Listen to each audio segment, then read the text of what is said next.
sambung berkenaan dengan faktor-faktor penyerahan Sarawak kepada British. Sebelum saya ajar awak topik ini, awak semua kena faham terlebih dahulu. Dalam kerajaan negeri Sarawak, mereka ditadbir oleh keturunan Brooke.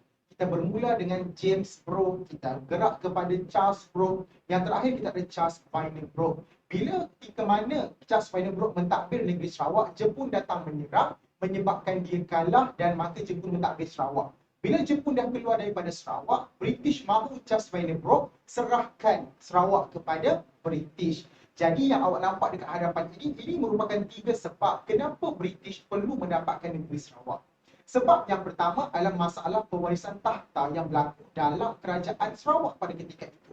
Charles Vyner Brooke, gubernur yang ketiga, mengalami tahap kesihatan yang tidak baik. Keadaannya yang dah tua, keadaannya yang telah usuk, menyebabkan dia tidak mampu untuk menjadi gubernur pada ketika itu dan perlu untuk diserahkan kepada kerajaan British. Kemudian, walaupun dia ada anak saudara yang bernama Anthony Brooke terlalu muda untuk menjadi seorang gubernur. Maka tidak ada pewaris yang mampu untuk menggantikan Charles Vyner Brooke, maka diserahkan semula kepada British. Sebab yang kedua, desakan kerajaan British. Untuk desakan kerajaan British ini, mereka ada 2 sebab kenapa mereka mahukan negeri Sarawak. Sebab yang pertama adalah disebabkan oleh desakan ekonomi, yang mana negeri Sarawak kaya dengan hasil bumi, dan yang kedua dapat menjamin pelaburan British dekat kawasan tersebut. Dan sebab yang ketiga adalah masalah keuangan yang dihadapi oleh kerajaan Sarawak. Bila Jepun dah mentadbir Sarawak, banyak kemusnahan yang dah berlaku seperti ladang getah hancur, lombong petroleum pun dirosakkan, kemudahan landasan kereta api, landasan kapal terbang pun dirosakkan, menyebabkan sumber keuangan perlu pada kuantiti yang banyak. Dan Charles Vyner Brooke tidak ada keupayaan tersebut. Maka jalan terbaik yang mereka ada adalah serahkan kepada kerajaan British. Maka diserahkanlah Sarawak kepada British. Okay, seterusnya kita belajar pula berkenaan dengan proses penyerahan Sarawak kepada British. Apa yang mereka buat untuk menyerahkan Sarawak kepada British? So, yang pertama adalah pejabat tanah jajahan utus surat. Dia hantar surat kepada Charles Vyner Brooke supaya memberikan tanda tangan sokongan persetujuan untuk menyerahkan Sarawak kepada British. Jadi langkah yang kedua adalah Gerard T. McBrien. Gerard T. McBrien ini sebenarnya adalah setiausaha peribadi kepada Charles Vyner Brooke. Dan Charles Vyner Brooke mengarahkan Gerard T. McBrien untuk berjumpa dengan ketua-ketua tempatan supaya mereka tanda tangan setuju untuk menyerahkan Sarawak kepada kerajaan British. Step yang ketiga, Gerard T. McBrien telah bergerak pergi ke kota London untuk menyampaikan surat persetujuan tersebut kepada kerajaan England. Tapi surat tersebut tanpa persetujuan rakyat. Okay. Jadi apa yang berlaku? British arahkan semula Gerard T. McBrien balik semula ke negeri Sarawak supaya dapatkan kelulusan Majlis Negeri dan juga rakyat-rakyat negeri Sarawak terlebih dahulu. Jadi apa yang berlaku? British telah menghantar 2 orang pegawai dia yang bernama L.D. Gammons dan yang kedua adalah Rhys William untuk meninjau apakah dilakukan persetuju ataupun tidak dengan penyerahan tersebut. Hasil daripada yang dibuat oleh L.D. Gammon dan juga Rhys William ini, mereka nampak ada pihak yang menentang, ada juga pihak yang menyokong penyerahan tersebut. Jadi bila dah datang sahaja Gerard T. McBrien, L.D. Gammon pun dah ada, Rhys William pun dah ada, maka Majlis Negeri telah mengeluarkan satu rang undang-undang mengesahkan bahawa Sarawak itu akan diserahkan kepada kerajaan British. Maka pada 1 Julai 1946, Sarawak disahkan menjadi tanah jajahan kerajaan British. Itu merupakan proses penyerahan.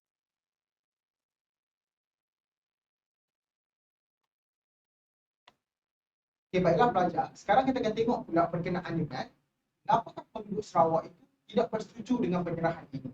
Secara asasnya dia ada 3 sebab. Sebab yang pertama adalah ianya bercanggah dengan Perlembagaan 1941.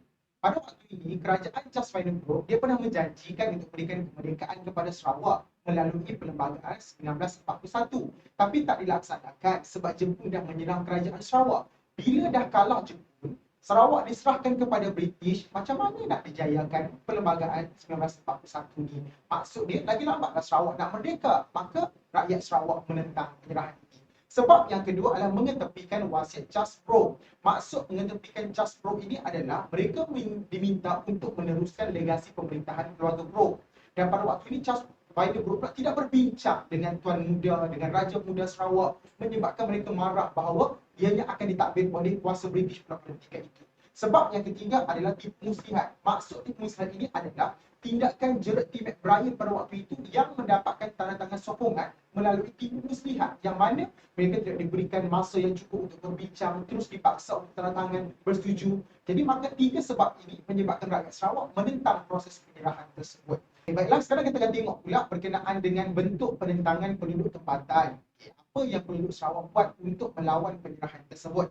Yang pertama adalah mengadakan persidangan. Persidangan ini diketuai oleh Johari Anang pada ketika itu, berjaya untuk menarik ramai persatuan-persatuan untuk duduk semeja membincangkan isu-isu anti penyerahan tersebut. Antara persatuan yang ada seperti Persekutuan Bumi Putra, Persatuan Melayu Sarawak, duduk sama-sama berbincang isu tersebut. Yang kedua adalah mengadakan demonstrasi. Demonstrasi ini bermaksud rapat umum, turun ke jalan berarak beramai untuk menunjukkan tanda tidak menyokong terhadap penyerahan Sarawak ini.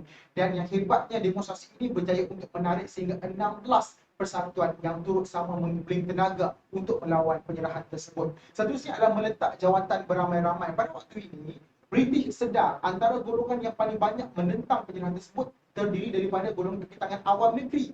Jadi apa yang berlaku? British telah mengeluarkan satu perkeliling yang dikenali sebagai perkeliling nombor 9, yang mana perkeliling ini tidak membenarkan kekitangan awam ini turun padang untuk menentang kerajaan British. Sebagai tindak balas dia, orang Sarawak yang bekerja dalam kerajaan negeri meletak jawatan sebagai tanda tidak menyokong penyerahan tersebut. Malah ada juga penuntut-penuntut yang bakal-bakal guru ini terus menamatkan pengajian, tanda mereka tidak bersetuju dengan penyerahan Sarawak kepada British. Seterusnya adalah bantahan golongan wanita. Kita ada Cikgu Lili, kemudian kita ada kaum ibu, kita ada Ajibah Abul. Ini merupakan golongan-golongan Melayu perempuan yang bertindak untuk turut menentang penyerahan tersebut. Kemudian menggunakan akhbar seperti Utusan Sarawak untuk mengkritik tindakan penyerahan Sarawak kepada British, menulis surat bantahan pergi ke London, kemudian menubuhkan Rukun 13. Rukun 13 ini adalah satu pertubuhan golongan anak muda yang bertindak untuk menghapuskan golongan-golongan pembesar-pembesar tertinggi British pada ketika itu. Dan yang terakhir adalah peristiwa Sungkit Berdarah. Peristiwa Sungkit Berdarah ini sangat unik kerana apa? Sir Duncan Stewart pada ketika itu, yang merupakan Gubernur Sarawak, telah ditikam oleh ahli Rukun 13 yang dikenali sebagai Rossi Dobi. Saya ada sedikit perkisahan berkenaan dengan Rossi Dobi, jom tengok sama-sama. Okey, yang awak nampak dekat sini sebenarnya adalah surat yang ditulis oleh Rossi Dobi sebelum dikenakan hukuman gantung. Kalau tengok balik berkenaan dengan saya ajaran ini, Rukun 13 ini merupakan satu pertubuhan anak muda dan mereka telah bertindak untuk berbincang bahawa dalam kalangan Rukun 13 itu mereka perlu bertindak menjadi salah seorang sukarela untuk menikam Sir Duncan Stewart. Sebab itulah di hujung Rukun 13 itu ada yang peristiwa Sungkit Berdarah. Sungkit Berdarah itu maksud cungkil, tikam supaya mati Gubernur pada waktu itu. Jadi bila dah Rossi Dobi telah menjadi orang yang volunteer untuk menikam Sir Duncan Stewart, dia telah ditangkap dan dipenjarakan dan akan dikenakan hukuman gantung.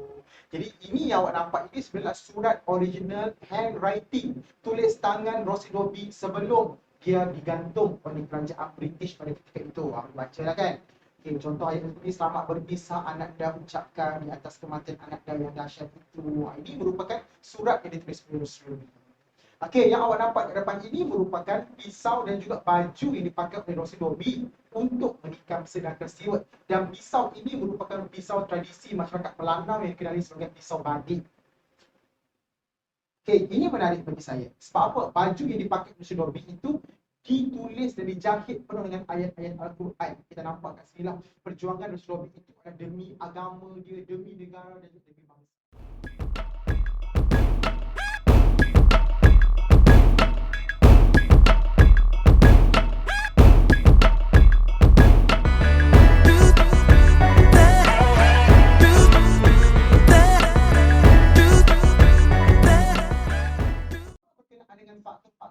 Sabah kepada British, secara asasnya dia ada tiga sebab. Pertama adalah untuk memenuhi kepentingan British, yang kedua untuk meneruskan dasar British, yang ketiga adalah masalah keuangan SPUB. Tengok yang pertama, berkenaan dengan memenuhi kepentingan British. Pada waktu ini, British telah memberikan kemerdekaan kepada tiga kawasan jajahannya. Pertama India, kedua Sri Lanka, ketiga adalah Burma. Bila dah merdeka tiga kawasan ini, British memerlukan satu kawasan yang baru. Dan Sabah mampu untuk memenuhi tuntutan tersebut. Yang kedua adalah meneruskan dasar British. Sabah pernah menjadi negeri naungan British. Sekarang British nak tukarkan taraf negeri naungan kepada taraf tanah jajahan pada ketika itu. Yang ketiga adalah untuk mengatasi masalah keuangan SBUB. SBUB itu merupakan syarikat yang mentadbir Sabah pada ketika itu. Bila mana Jepun telah mentadbir Sabah, banyak kemusnahan telah berlaku.